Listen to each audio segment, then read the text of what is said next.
Hello friends, CUET GAT में यानी general aptitude test में जो आपका सिलेबस है उसमें दो चीजें नई जोड़ी गई हैं। पहला चीज है जनरल साइंस और दूसरा है इन्वायरमेंट लिटरेसी। ये क्यों जोड़ा गया है इस पे बाद में आएंगे, लेकिन अब तो सिलेबस में है और इससे बम्पर क्वेश्चन पूछे जाएंगे।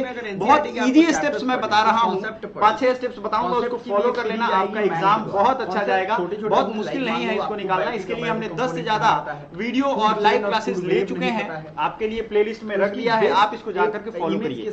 इन्वायरमेंट लिटरेसी की बाजी पलट दे सीरीज चल रही है, जो आपका लास्ट टाइम में, क्योंकि जनरल साइंस और इन्वायरमेंट ये दो ऐसी चीजें हैं जो 5 से 6 क्वेश्चन भी आ गए तो एक क्वेश्चन 5 नंबर का है, 20 से 30 नंबर का सवाल। आइए शुरू करते हैं। पहला वो टॉपिक क्या है, देखिए अगर आपको इसको डर लग रहा है तो आपको पहला पॉइंट जो है वो ध्यान रखना होगा, जो आप बुक से फॉलो करना चाहते हो, फ्री ऑफ कॉस्ट निकाल लोगे एग्जाम, वो है एनसीईआरटी बायो का। अगर आपने डाउनलोड किया है तो कर लेना, चैप्टर नंबर 12, मतलब क्लास तो 12 हो जाएगा, 12th क्लास, और चैप्टर है 16। जो आप करोगे तो आपको ये क्लैरिटी आ जाएगा इन्वायरमेंट के बारे में। बहुत हार्ड नहीं है, टेंशन नहीं लेना है।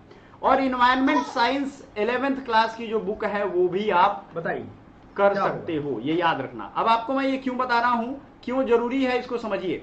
Environmental science NCERT chapter name भी अगर गूगल पे सर्च करोगे, जैसा हमने शुरू कर दिया है, आपको पढ़ाना भी शुरू कर दिया है, तो आपको ये सारा कुछ मिल जाएगा। ऐसा कुछ भी नहीं है कि नहीं मिलेगा।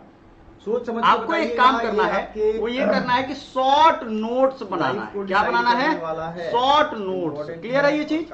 शॉर्ट नोट्स आप कैसा बनाओगे? एकदम वन लाइनर नोट्स बनाओगे, जैसा हमने प्रीवियसली अभी रिसेंट वीडियो में बताया है। वन लाइनर नोट्स होना चाहिए, वो एक लाइन का होगा। और आपके जैसे क्योटो प्रोटोकॉल कब साइन हुआ, किस देश में है, इसका क्या उद्देश्य है, ठीक है ना। अच्छा, कुछ लोग ऐसे हैं प्रोटोकॉल वाला चैप्टर हमने ऑलरेडी आपको पढ़ा दिया है। मैराथन सेशन भी इसका लेंगे, बड़े बड़े सेशन लेंगे, अलग अलग क्लासेस की आ रही हैं, आपको उसको करना है। ऑफ कर दिया है। तीसरा है कि एमसीक्यू आपको करते जाना, ठीक है। पहला चीज क्या है, आपको जो एनसीईआरटी की किताबें हैं वो हमने बता दिया। दूसरा आपको जो करना था वो ये करना था, प्रोटोकॉल्स को या जो भी चीजें हैं उनको वन लाइनर बनाकर इंटरेक्शन को इकोसिस्टम। तीसरा जो है एमसीक्यू का आपका रोल है, एमसीक्यू को रीड करिए, और ये रीड करने के बाद आप जाकर के और इसको प्रैक्टिस करिए जितना ज्यादा से ज्यादा। देखो रिन्यूएबल सोर्स, मैं आपको सीधा कहता हूँ, डायमंड का जो शॉप होता है ना, वहाँ बहुत लोग खरीदारी करने नहीं जाते हैं, तो मैं वही डायमंड का मर्चेंट, याद रखिएगा। बहुत सारे बच्चे मेरे पास नहीं पढ़े, उससे फर्क मुझे नहीं पड़ता है। मुझे फर्क ये पड़ता है कि जो पढ़े वो डायमंड का खरीदार। तो भीड़ जुटाने से अच्छा है कि सही तरीके से पढ़ो, बढ़िया से पढ़ो। 50 से 100 एमसीक्यू आप कर सकते हो। एक एमसीक्यू में हम 4-5 क्वेश्चन बताते हैं, तो आपका ये रिवीजन ही होगा।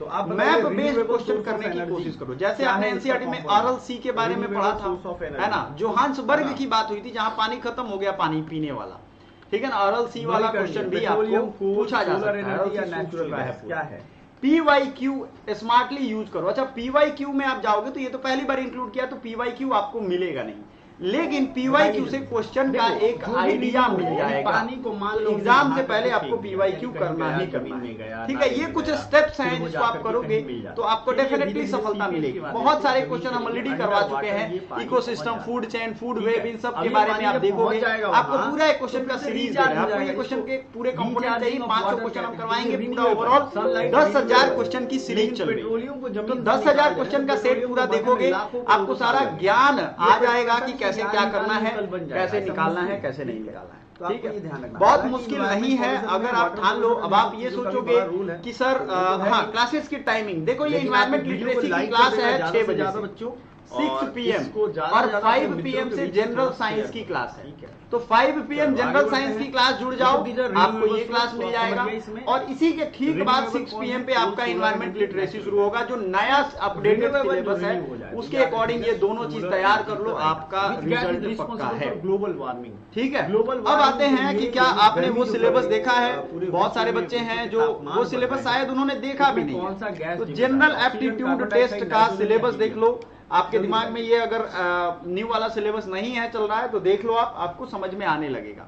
ये है नया वाला सिलेबस, देखोगे 501 सिलेबस पर CUET UG for the year 2025, यहाँ क्लियरली लिखा हुआ है। इसमें नीचे जाएंगे, आपको जनरल नॉलेज, करंट अफेयर्स तो है ही, जो हमारे अलग अलग प्लेलिस्ट से आप कर पाओगे, रीजनिंग भी है और लॉजिकल एनालिटिकल रीजनिंग भी है, general science and environmental literacy भी है, जो कि आपको कंप्लीट कर लेना है। समझ में आ गया? यही सिलेबस के बारे में हम बात कर रहे थे। जो होशियार बच्चे हैं ना, उन्होंने देखना स्टार्ट भी कर दिया है। इंग्लिश की मैराथन क्लासेज आ रही है तो सुबह 7 बजे से लेकर के 9 बजे और 9 बजे से इंग्लिश, ये सारा क्लास आपकी प्लान्ड है। आप इतने बचे हुए दिन में इतनी पढ़ाई कर लो कि आपका एग्जाम निकल जाए, माँ बाप बहुत खुश होंगे। आप उस रिजल्ट को इमेजिन करके देखो, आपको बहुत आनंद आएगा। ये क्या करेगा, thank you so much, bye. कर देगा, आपने देखा होगा।